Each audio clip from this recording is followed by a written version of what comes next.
My name is Samantha Hayes, and I'm 27 years old. If you asked me to describe my life, I wouldn't give you a resume. I'd give you a song.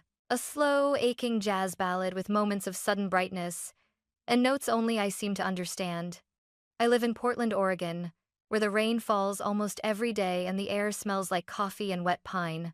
My world is small, a one-bedroom apartment above a bookstore, a guitar propped against the wall, and sheet music scattered across the kitchen table. My family calls me a dreamer. They mean it as an insult. My sister is a lawyer in Seattle. My brother writes code in Silicon Valley. My parents are proud of both of them. And me? I write songs no one in my family listens to except for two people. My grandparents.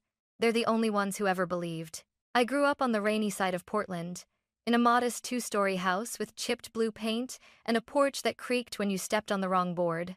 The backyard was a tangle of blackberry bushes, and on summer evenings, I'd sit under the old cedar tree, listening to my grandfather's trumpet drifting through the open window.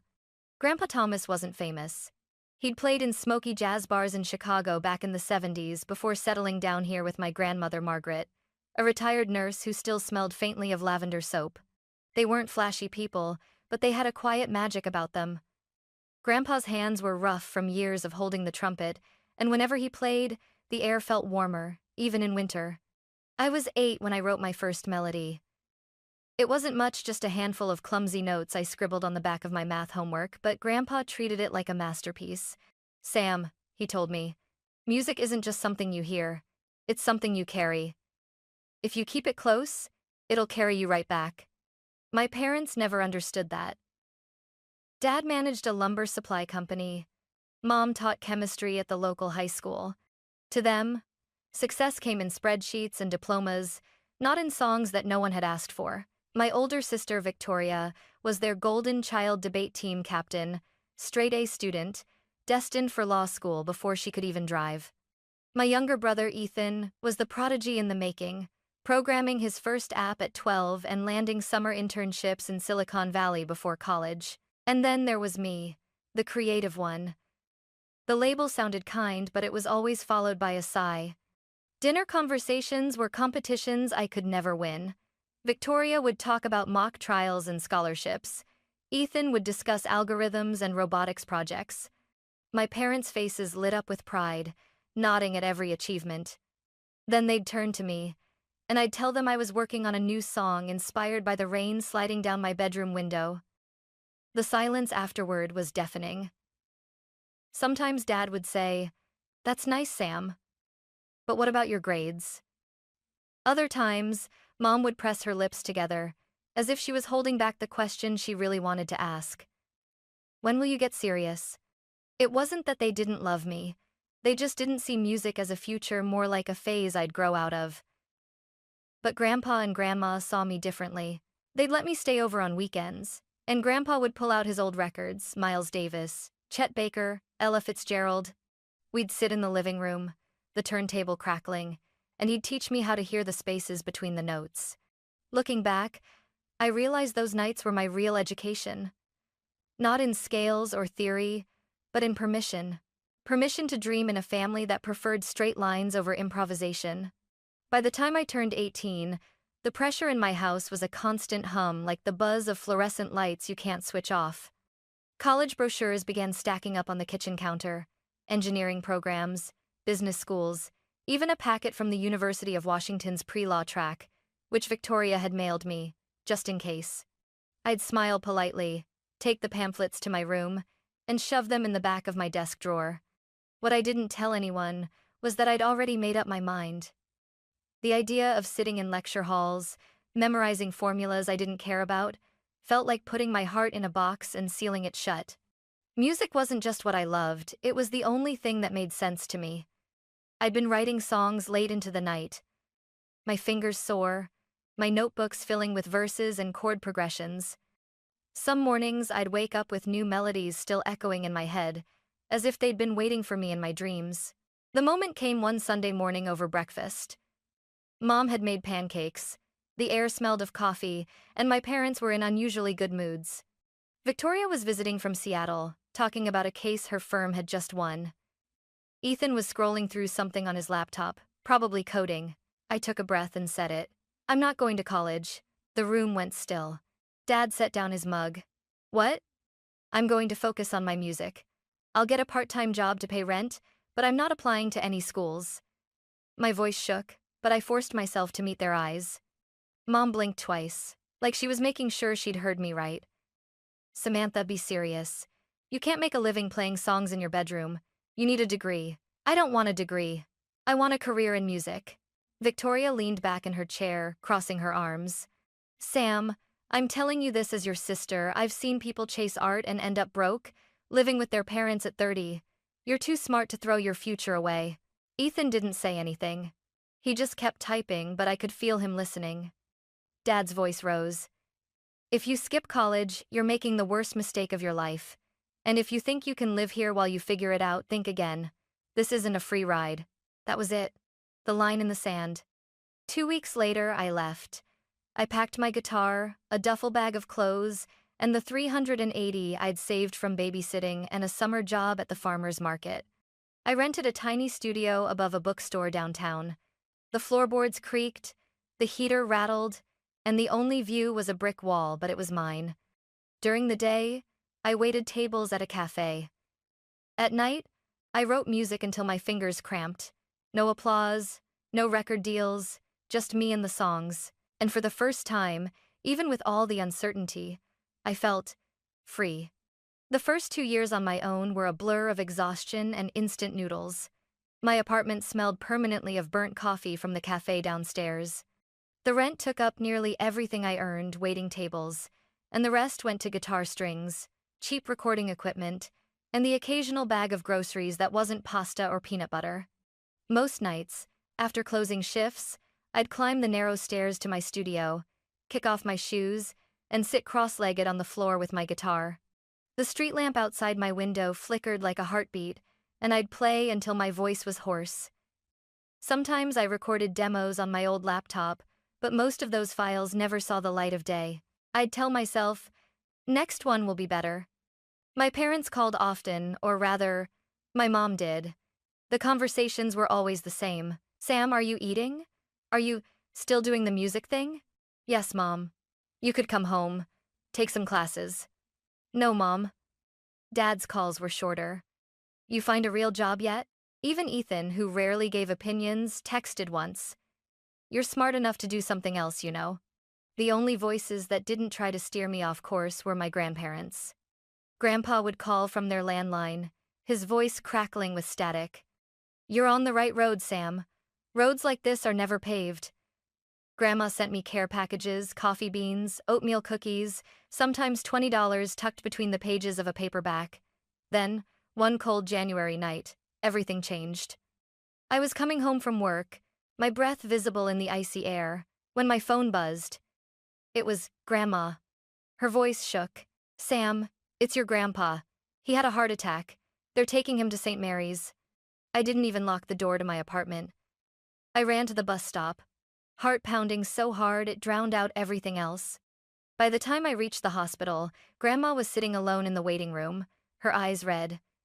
The doctor's words were short. Merciless. He didn't make it. The funeral was small, held in a church with creaky pews and stained glass windows. I played a simple hymn on my guitar, but my hands trembled so badly I almost dropped the pick. That night, I went back to my apartment and pulled out my notebook. I started writing without thinking, pouring every memory of Grandpa into the melody, the way his trumpet sounded on rainy nights, the smell of his aftershave, the warmth in his laugh. I called it Trumpet in the Rain. I posted a rough recording online, not expecting anything. A week later, my inbox exploded. Musicians wanted to collaborate. An indie singer from Seattle asked to record it. And when the song went live on her album, something wild happened. People listened. A lot of people. For the first time, strangers were singing my words back to me. Trumpet in the Rain didn't just open a door, it blew the hinges off. The indie singer's version started popping up on playlists I didn't even know existed. I'd be wiping tables at the cafe when a customer's phone would ring and my song would drift out in the background. The first time it happened, I froze, the plate in my hand hovering midair. Within a month, a small record label reached out, asking if I'd write for one of their new artists. The pay was more than I made in 2 months at the cafe. I said yes, and pulled 3 all-nighters to deliver the track. When it released, it quietly racked up streams in the hundreds of thousands. The work snowballed. Bands from Austin, folk duos from Denver, pop singers from Los Angeles, my inbox turned into a patchwork of accents and time zones. They didn't want Samantha Hayes. They wanted Rain Miller, the pseudonym I'd chosen in a quiet nod to my grandfather and that first song. Why the secrecy? At first, it was fear. I didn't want my family to know, only to shrug it off or call it luck. Later, it became a shield. The less they knew, the less they could tear apart. I learned how to negotiate contracts from YouTube tutorials and late-night Google searches. I built a network of session musicians, producers, and even a lawyer I paid per email. I stopped measuring my worth in tips and started tracking it in royalties. 3 years in, my bank account crossed into 6 figures. By year 5, I had more money than I'd ever imagined, over 8 figures actually. I upgraded my guitar, my recording setup, and my apartment, but only slightly. Still one bedroom, still above the bookstore. If my parents ever visited, I wanted it to look like I was just scraping by. The only person I let into the truth was Grandma. I'd visit her every week, bringing vinyl records and blueberry scones. She'd sit in her rocking chair, listening to Ella Fitzgerald or Chet Baker, her eyes shining. "You've done it, Sam," she'd say. "Your grandpa would be proud." But even those visits started to change. She'd forget which record was playing, ask me the same question 3 times in an hour. The day she called me Margaret, her own name, I knew something was wrong. The diagnosis came a month later: early-stage Alzheimer's. That night, sitting at my desk with the city lights blurring in my eyes, I made a promise to myself. I wouldn't let her fade away in some sterile room under the care of strangers. She deserved music, warmth, the kind of life she'd given me in those weekends with Grandpa. I didn't know exactly how yet, but I knew it would be big. The idea came to me one night while I was listening to Kind of Blue in the dark, the hum of my amp filling the spaces between the trumpet lines. I thought about Grandma in her little house, the same one she'd lived in for 40 years, with its steep stairs, cluttered kitchen, and no one there after dusk. I could already see the next few years if I did nothing, her memory slipping further, small mistakes turning into dangerous ones. I remembered how she'd once left the oven on for an entire afternoon. It wasn't going to get better, so I decided to make it better myself. First, the house. I called Claire, my assistant, confidant, and part-time miracle worker, and told her to start looking for a property outside the city. I wanted space, light, gardens, somewhere quiet, with a view that could change with the seasons. It had to feel like home the second you stepped in, but it also had to be safe: no stairs without railings, wide doorways for easy access, a bathroom that wouldn't be a hazard. After 3 weeks of touring overpriced shells and lifeless McMansions, we found it. A weathered 3-story estate in West Lynn, built in the 1920s. The roof was deep red tile, the walls creamy stucco, the garden full of tangled roses and towering maples. It needed love, but I could see the end result in my mind: the music room with a baby grand piano, the lounge lined with Grandpa's records, the patio where Grandma could sip tea on sunny mornings. I bought it outright, no loans. The renovation was my obsession. I hired an architect who'd worked on historic homes, interior designers who understood both elegance and practicality. We built an elevator so Grandma wouldn't need to climb stairs. Her bedroom had wide windows overlooking the garden, a quilted reading chair in the corner, and a bookshelf filled with her favorite novels, even if she might forget she'd read them. But there was one more idea, one that had been lodged in the back of my mind since I was 22. On my birthday that year, I'd splurged on a helicopter ride over the Columbia River Gorge. The view had stunned me: water like glass, mountains rising like guardians, clouds spilling over the ridges. I'd come home and written a song that very night. If that kind of view could inspire me, maybe it could wake something in Grandma, even for a moment. So I called an aviation company and bought a sleek black Bell 407. Room for me, Grandma, and a nurse. I took lessons, but I'd always fly with a professional pilot. Every part of the plan was done in secret. Not a word to my parents. Not a hint to Victoria or Ethan. They wouldn't understand. They'd find out when it was time. And when they did, they'd never see me the same way again. The call came on a Thursday night while I was reviewing paint swatches for the music room. It was Mom. Her voice was clipped, the way it gets when she's trying to sound calm but isn't. Sam, we need a family meeting this weekend. It's about your grandmother. My stomach tightened. What's going on? We'll talk in person. She hung up before I could press further. On Saturday, I drove my old Subaru to my parents' house in Beaverton. Autumn had set in the kind of sharp, damp air that smells of cedar and wet leaves. I walked in to find the usual scene. Dad in his recliner with the newspaper, Victoria in a tailored blazer like she'd stepped out of a courtroom, Ethan glued to his phone. Grandma sat quietly in the corner, her hands folded in her lap, staring at the carpet.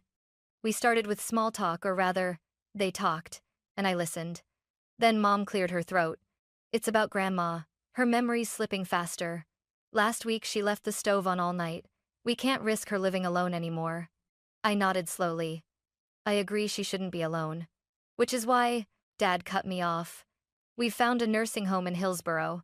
Clean, modern, affordable. We'll split the cost. Victoria nodded without hesitation. It's the best option. I don't have time to be driving back and forth from Seattle. Ethan shrugged. Same here. I'm in San Jose. Not practical for me to help. They kept talking like Grandma wasn't in the room. She just kept staring at the carpet, her knuckles white. I took a deep breath. She doesn't want a nursing home. She wants to stay with family. I can take care of her. Dad gave a short, humorless laugh. You?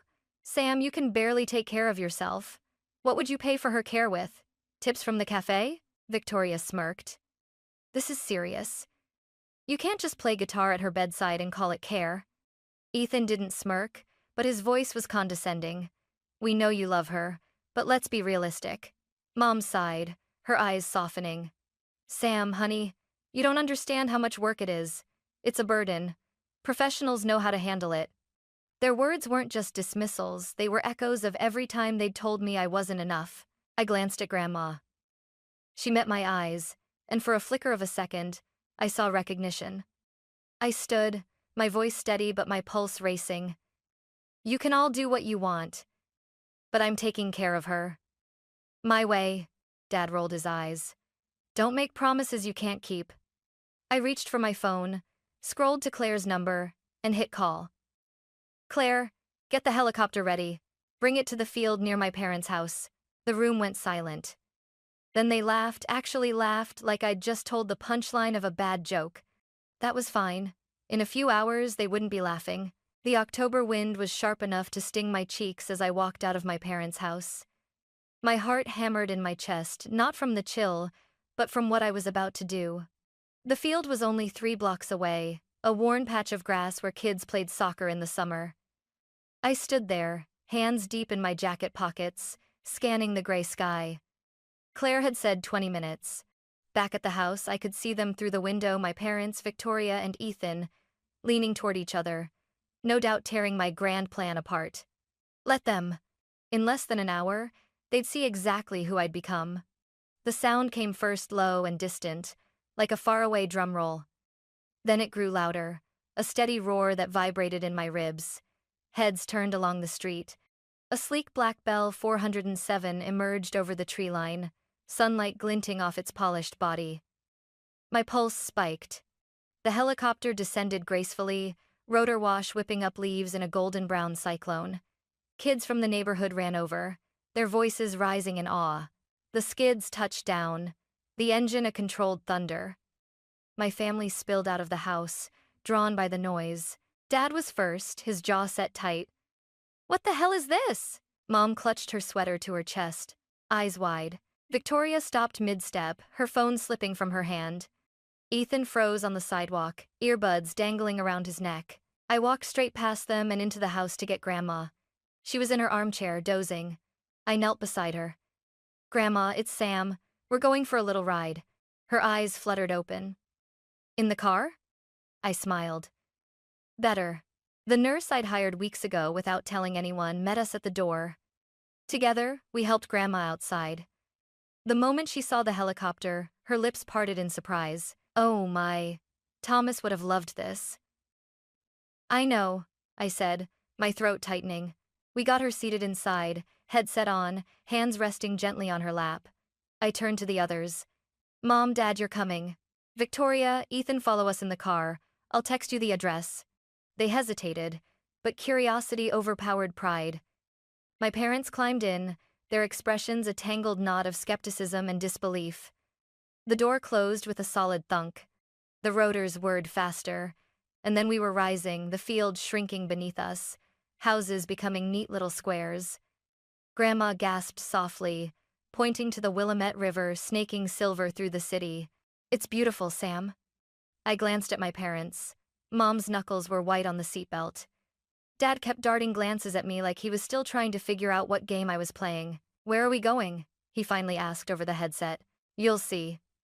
We flew south, skimming over forests blazing with autumn color. Grandma spotted the mountains in the distance, snow already frosting the peaks. For a moment, she seemed younger, her eyes clearer, her smile unburdened.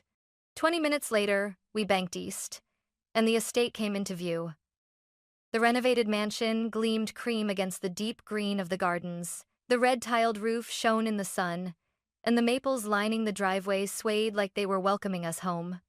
We touched down in the backyard, next to a newly paved helipad. The pilot shut down the engine, and the sudden quiet felt almost unreal. Ethan and Victoria arrived moments later in Victoria's spotless Tesla. They stepped out, staring at the house like it had been airdropped from another planet. "Whose place is this?" Victoria asked, her voice sharper than the wind. I didn't answer. Instead, I helped Grandma out of the helicopter and led her through the back garden. Roses planted to match the ones from her old house framed the walkway. The smell hit her, and she stopped, closing her eyes. It smells like home. Inside, the foyer's polished wood gleamed. A chandelier threw warm light over the cream walls. And in the corner of the living room, on a stand of dark walnut, sat Grandpa's trumpet. Grandma reached for it with trembling hands. Thomas's. I nodded. "This is your home now, Grandma." Ours. Silence. Then Dad's voice, low and wary. "Sam, what is this? How could you—" I turned to face them all. For the past 6 years, I've been writing music under the name Rain Miller. Trumpet in the Rain? That was mine. So were dozens of other songs you've heard on the radio, in commercials, in movies. I've earned over $25 million in royalties and investments. I bought this house, the helicopter, the staff, all for Grandma. Their faces froze disbelief, shock, something else I couldn't name. Mom covered her mouth, tears welling. "Sam, why didn't you tell us?" "Because you never believed I could do it. I wanted you to see it, not hear about it." Dad stepped forward, rubbing the back of his neck. I was wrong. About everything. Victoria, for once, had no comeback. "You wrote Trumpet in the Rain?" she whispered. "Sam, it's beautiful." Ethan's eyes were wet. "I've been writing songs too. I just never told anyone." I put a hand on his shoulder. "Then maybe it's time you did." Grandma's voice broke the moment. "Sam, you remind me so much of your grandfather." And just like that, I knew every fight, every sleepless night had been worth it. The days after the reveal felt like stepping into a new rhythm, one I'd been writing in my head for years without realizing it. Grandma settled into her new home like she'd always belonged there. Mornings were slow and sweet. Tea on the patio, sunlight pooling over her quilt, the faint sound of jazz drifting from the music room. Sometimes she remembered every note of her favorite songs. Other times, she'd forget where she was, but the moment I started playing Trumpet in the Rain, her eyes would light up. And she'd hum along softly. My parents visited more often now. At first, they came out of guilt, bringing flowers and pastries like peace offerings. But over time, the visits stopped feeling like penance and started feeling like family again. Dad would sit in the lounge, leafing through Grandpa's old vinyl collection, asking questions about my songwriting process. Mom started helping me in the kitchen, chopping vegetables while I worked through melodies at the counter. Victoria, still the lawyer, still precise, surprised me most. She began asking for my advice on balancing work with life, and once, she even admitted she'd been jealous that I'd had the courage to chase my dream when she hadn't. Ethan brought his guitar on his second visit, sheepishly playing me a few original riffs. I didn't tell him, but I recognized the spark in his eyes. The helicopter rides became a tradition. Every Sunday, if the weather was kind, we'd take Grandma up over the Willamette River. The forests, the mountains. Sometimes she spoke, other times she just stared out the window, a small smile on her lips. I liked to think she was storing those moments somewhere deeper than memory, somewhere the illness couldn't reach. One evening, after everyone had gone home, I sat with Grandma in the music room. The sun had set, and the chandelier's light spilled across the polished floor. She reached for my hand. "Sam," she said softly, "you didn't just give me a house. You gave me my life back." Her words stayed with me long after she'd gone to bed. I realized then that the house, the helicopter, the millions of dollars, none of it was the real gift.